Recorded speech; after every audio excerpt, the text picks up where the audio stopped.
dallimi në mes kafes dhe matchës është se kafeja përmban kafein, të cilën kur e pim, na zgjon shpejt, na kthjell shpejt, mirë po mandej e ka atë kohën kur fillon të bjen niveli i koncentrimit.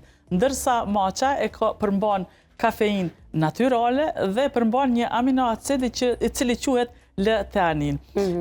Si vepron matcha? Do me thonë e kemi atë efektin e kafeinës natyrale që na mban zgjuar, mirë po e kemi mandej edhe këtë efektin e aminoacidit L-theanin, i cili disi na qetëson.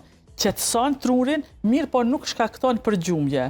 Këtu është ai efekti balansues i kafeinës dhe L-theaninës te matcha, edhe është sot një trend pije, të thomë, e cila jo vetëm tek ne, mirë po edhe në shumë shtete tjera ka filluar, viral është matcha. Kjo është çaj i cili ka filluar të përdoret që nga shekulli i 12 tek japonezët. Ato zakonisht e kanë përdorën personat të cilat kanë bërë meditime, budistët në kishat e ndryshme e kështu me radhë.